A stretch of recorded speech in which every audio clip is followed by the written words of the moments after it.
How many times when planning a trip to a national park have you thought, I wonder what I should avoid doing in the park? Or how many times at the end of a trip have you thought, I really wish I'd known that beforehand? Well, that's exactly what we're looking at today. If you're planning your first trip to Acadia National Park, you probably have loads of questions about how to visit Acadia National Park in Maine. There are plenty of videos with tips for visiting Acadia National Park. The thing is that most of them focus on what you should do in the park. This video is different. Hi, I'm James Ian, and I've written numerous guides and published several itineraries on Acadia National Park. And today, I'm sharing things not to do in the park. These are 7 things to avoid when visiting Acadia National Park and how to avoid them. If you're watching this on YouTube, like and subscribe now. If you're watching or listening somewhere else, follow my podcast to get the episodes as they come out. By looking at 7 mistakes that people commonly make, you'll learn exactly how to avoid them so that you won't make the same mistakes. At the end of the video, I'm going to share my number 1 mistake that I've seen people make. And it's not only the most common mistake, it's also the worst mistake that you can make. And I'll share exactly how to avoid it. Of all the Acadia National Park tips that you'll hear, this is the most important, so be sure to stay to the end. Let's get into it. Welcome to National Parks Collecting with James Ian. The National Park expert. He is here to help you have the best national parks trips ever. Get tips, discover hidden gems, and learn all you need to know. This is your path to collecting national parks experiences, memories, and maybe even a stamp or 2. So, what are the 7 biggest mistakes that I see people make when they plan their trip to Acadia National Park? Remember to stay to the end for my number 1 tip to avoid the biggest mistake that people make. But what's the first mistake that people make when they're planning a trip to Acadia National Park? A common mistake that people make in Acadia is not making reservations for entry to Cadillac Mountain. Cadillac Mountain is not only the highest point in Acadia National Park, it's actually the highest point on the North Atlantic seaboard. And from October 7th to March 6th, it's the first place in the United States that you can see the sunrise. But the sunrises here at any time of year from the summit are legendary. Sunsets, which are actually best seen from Blue Hill Overlook just below the summit, are also spectacular.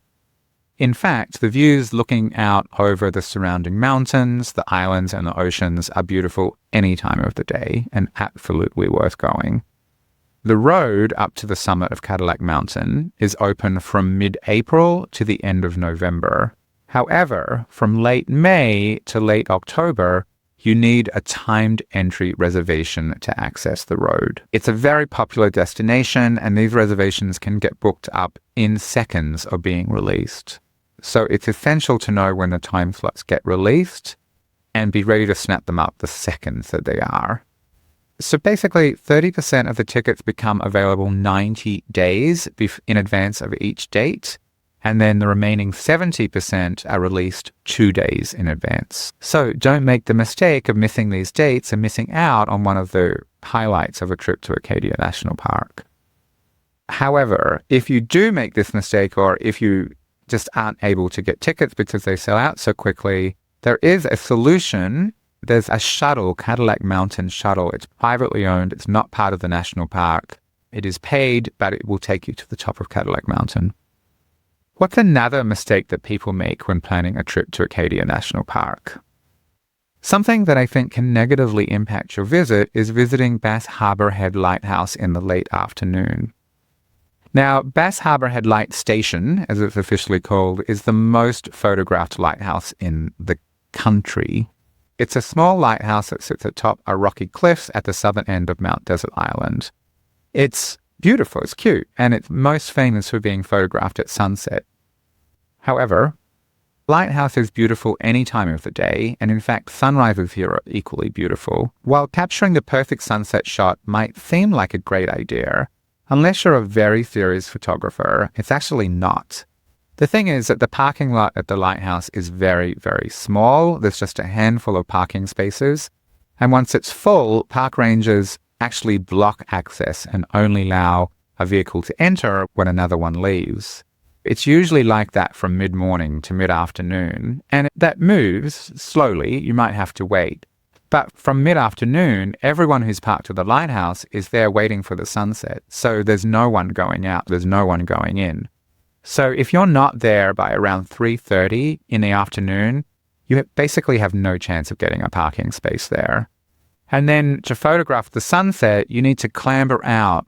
To get the view, you need to clamber out onto wet, slippery rocks, set up a tripod, vie for space with everybody else who's there, and then wait for several hours until the sun sets.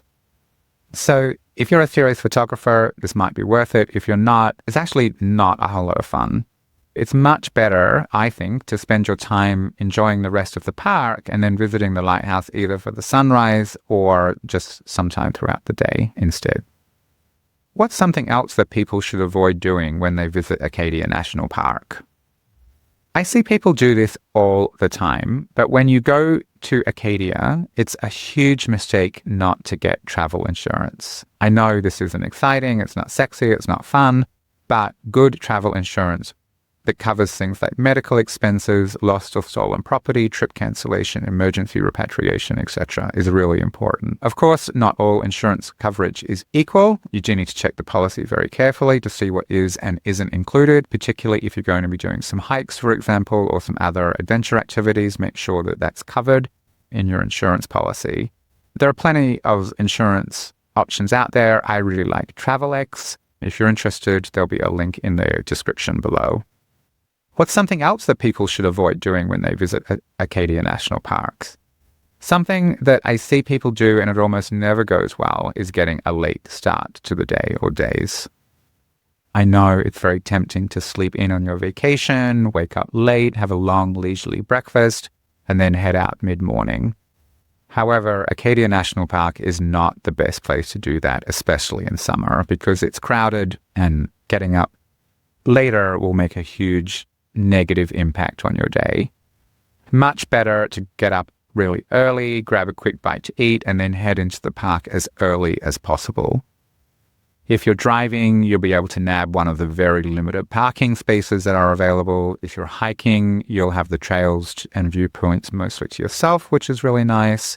If you're hoping to photograph something, you'll have a lot fewer people for your shots. And then by mid-afternoon, you can be done for the day. You can relax back at your accommodation. You can enjoy an early dinner in Bar Harbor. You can wander around Bar Harbor. You can relax down by the coastline. When it comes to national parks, Acadia definitely one of them. Being the early bird definitely gets the worm. Before we look at other mistakes to avoid in Acadia National Park, if you're watching this on my @National Parks Collecting YouTube channel and you haven't already, please like and subscribe below. What's a mistake that can really impact your trip to Acadia National Park? One thing that you should absolutely not do, especially if you don't get an early start, is driving instead of using the shuttle. It's possible to drive through most of Acadia National Park. In fact, you do need your own vehicle to get up to the summit of Cadillac Mountain. However, there is very limited parking at almost all of the attractions and trailheads. And did I mention that it's not only the 5th smallest US national park, but it's also the 5th most popular. There are multiple routes all around Mount Desert Island, the nearby mainland, and even the Shudik Peninsula, which is connected with the ferry from Bar Harbor.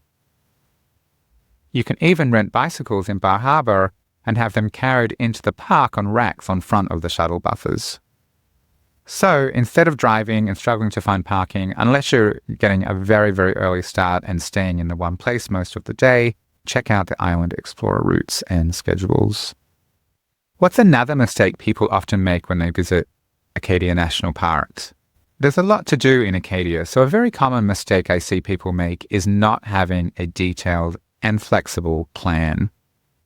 Now, I have one more mistake to reveal after this one, so be sure to stay to the end to hear that because it's the most important. But before I do, let me explain what I mean by having a plan. With Acadia being so popular and so many things to do, having a plan is essential. It's not one of those parks where you can just arrive and wing it if you want to get the most out of your trip. Now, of course, you need to be flexible. Things happen, and some of the most amazing experiences can be those that happen outside your plans. However, although I love to be open to all that travel opens me up to, I've learned over the years the importance of knowing exactly what a place has to offer, the best times to be there, how long it will take me to get there, how long is a good amount to spend there, etc., right? Not having a plan and then adjusting it for things that happen on your trip is a huge mistake, but all these details can be hard to find in one place, and planning a trip to a place like Acadia can be overwhelming, but it will make your trip so much better. The number one thing that people ask me about is how to put together an actual itinerary. They worry that they'll miss out on something really cool. They'll worry that they'll be somewhere when everyone else is in exactly the same place, and they'll spend most of their time trying to find a parking space or jostling with the crowds on the trails. Some of them are traveling with their whole family, and they stress about how to keep everybody happy. If you'd like some help with your planning, I've actually created some super detailed itineraries for Acadia National Park. There are 1-day, 2-day, 3-day, and 4-day itineraries. Just click on the link in the notes below, and it will take you to a page that explains all of this in more detail. We can take a quick look now. Based on my research and my own experiences in Acadia, these include the best things to see for the amount of time that you have, plus detailed directions, descriptions, things to know, etc. They have a park overview, plus for each day, there's a really detailed breakdown of what to do and see. I've also included different options. So you can see here there's 4 different options for the same time in the same part of the park, and then they come together after a certain time and then have more choices later. Some of these options might be for more strenuous hikes, some of them are for non-hiking options at the same time in the same part of the park, and then people can come together later in the day to do something that's suitable for everybody, and then there's more options later. This obviously can vary depending on the day, but this is the basic idea. And then there's very detailed hike descriptions, there's trail maps, there's tips and suggestions, there's driving directions, parking tips, driving maps, meal suggestions, etc. The link for these is just in the show notes below. You can click through and it takes you to this page. There's a lot more FAQs, more information, and more details here. These itineraries really help take away the overwhelm. They give you all of the information that you need in one spot so that you don't need to worry about missing out on any of the highlights of the park or stress about how to put everything together into a schedule that makes the most sense. So just follow the links in the show notes below the video and it will take you to this page. Now, as promised, what's the number one mistake that people make when visiting Acadia, and how can you avoid it? The number one mistake that I see people make all the time is not allowing enough time. They underestimate Acadia. Acadia National Park is actually the 5th smallest national park in the United States. However, that doesn't mean that there's not a lot to do. In fact, there's so much to do that not allowing enough time is just a huge mistake. For one thing, the national park isn't limited to just one area. It's spread out over much of Mount Desert Island, but many people skip the Shudik Peninsula, which is just across the bay, and it's equally beautiful. There are several really great hikes and stunning coastline around the peninsula that I highly recommend. On Mount Desert Island alone, there's just so much to do. There's hiking trails for every ability level, from a short stroll to the shores of Jordan Pond, to hikes that are classified as non-technical climbs, if that's your thing. There are miles of historic carriage roads throughout the park to explore on foot, on bicycle, or by horse carriage. If you like to be on the water, you can swim, you can kayak, take a sailboat cruise, or a naturalist boat tour, or even go rafting nearby. If you prefer more leisurely adventures, it's easy to while away an afternoon eating popovers on the lawn at Jordan Pond House. You can eat freshly caught lobster. At a shack right on the water's edge, you can cool off with blueberry ice cream in Bar Harbor. The list just goes on and on. So, while you can see the highlights of Acadia in one day if that's all the time that you have available, it's definitely a mistake to not spend as much time here as you can. How much time is enough? Well, it does obviously depend on your interests, but I always recommend at least 4 days to see the highlights. If you have even more time, you can hike more trails, do more activities, and just have more time to relax. If you want help planning your trip, check the links in the description below. There's a bunch of planning and booking resources that you can use to plan and book your trip. And keep watching my videos to get even more help so that you can have the best national parks vacation ever. And if you want to get notified about the next episode, subscribe and click below.